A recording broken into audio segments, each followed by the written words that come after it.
This is my first novel, Secondhand Summer, and I'm going to read to you the first chapter to tantalize you with some of the language.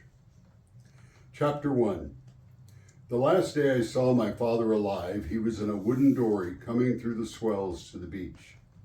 Sometimes the loaded dory dropped out of sight as it pushed through the waves, so my father appeared to walk across the water towards us. Over the nets stacked in the bow, I could see his hat pushed back to show his smile. There would be few fish in the boat, maybe a dozen late-run cohos, the last lean pickings of a used-up season. The rest of the load was nets, buoys, and anchors, coming in for the last time that year. Joe and I waited on the beach, thinking it was just the end of a fishing season. We had no way of knowing that this was the end of everything we knew. Joe sat in the Jeep with his arms hung on the wheel, just like he was finishing his time on the beach, his time at home. He was 18 and restless to move on. I wish he'd let me go out on the boat, I said, for the last run anyway. You'll get your chance next year, Humpy, then you'll be sorry. You'll have your fill of it real fast.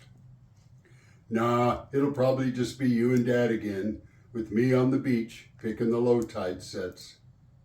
Even on nice days, Mom will say no. She had been raised on the beach sites and had watched two brothers drown when a dory flipped in the surf and trapped them beneath it.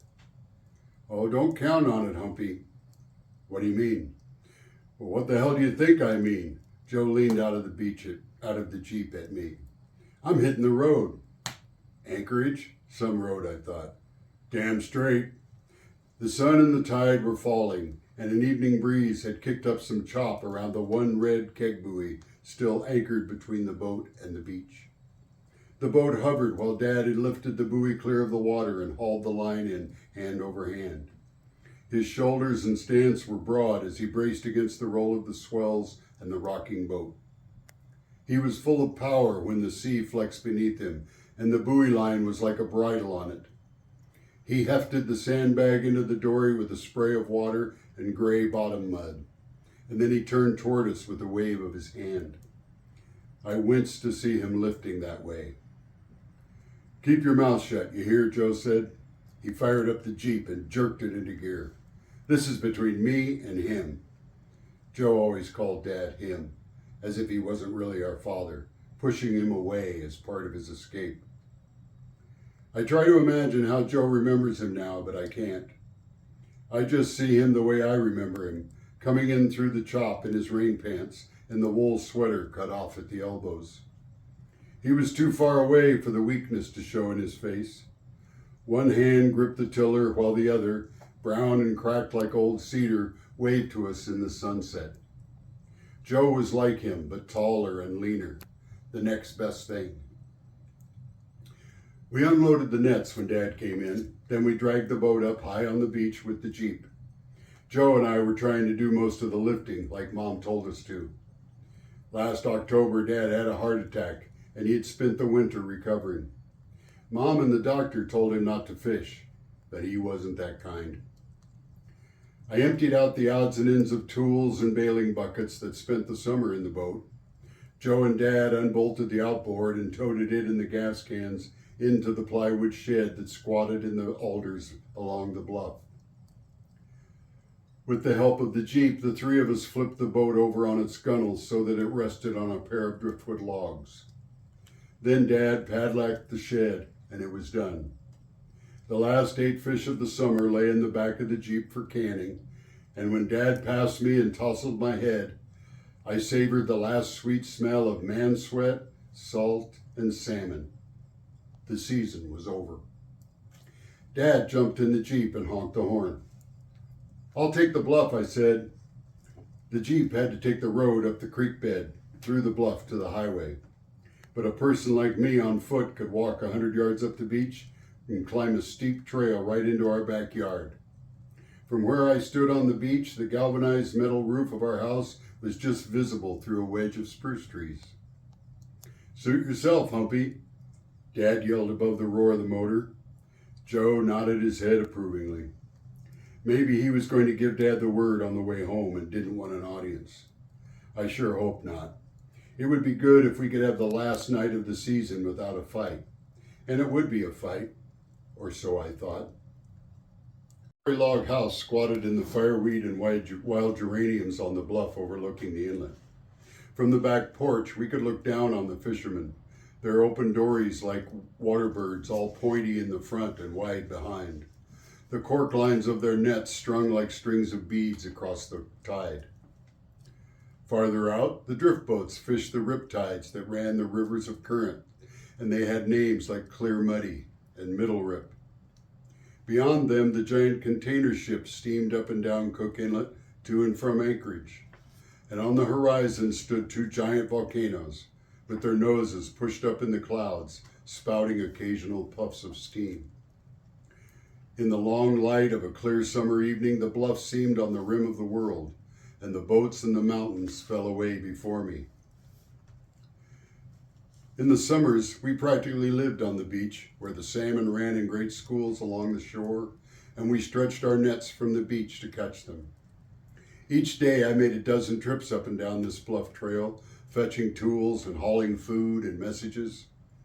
The base of the trail was a scramble of loose sand and coal chunks that fell from the bluff above.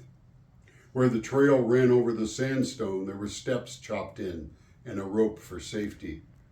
I'd quit using the rope last summer after Joe teased me.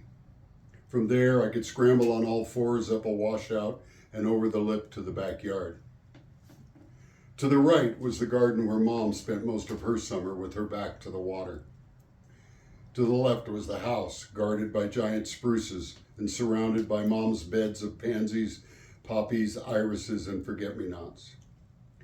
Usually when I climbed the bluff, I was escaping pirates or Nazi soldiers.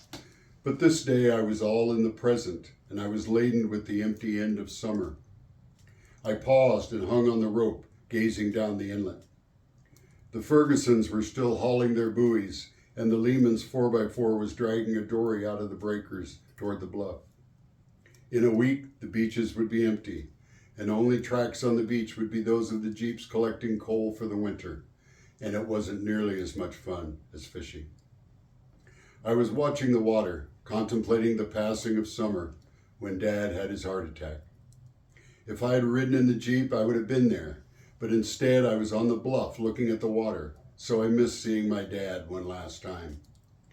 He and Joe had made it to the gravel shoulder of the highway before he stopped the jeep, grabbed his chest, and collapsed. I guess that's why I remember it all so well. I remember how he looked coming in through the swells with his hat tipped back and his brown hand waving to me, waving goodbye. By the time I clambered up to the house, the station wagon was tearing out of the driveway with Joe at the wheel, leaving my older sister Mary standing on the porch screaming after it, "Daddy, Daddy, Daddy," and suddenly I couldn't breathe. Dad's first heart attack had come 10 months before. He hadn't come home from the hospital until Thanksgiving, but when he did, we thought our troubles were over. As the evenings grew longer and the sun wasn't much brighter than the moon, my father lost his warmth. He was weak and pale and angry, as if the winter had entered his soul and chilled his spirit. Our family was soon trapped in the midst of night and cold. The happy card games were gone, talk and laughter were muted, and that entire winter it seemed we sat at my father's side and waited. Then, only weeks before summer, when the days grew warm and light, we saw signs of hope. Dad seemed to face down the demons in his body, and his familiar strength returned. His, and therefore our, infallibility remained untarnished. We would fish, and we did fish that summer, and I spent most of the summer on the beach. It was the last day of the season when death passed among us, and 1 week later, we buried him behind the church in a grave that overlooked Cook Inlet.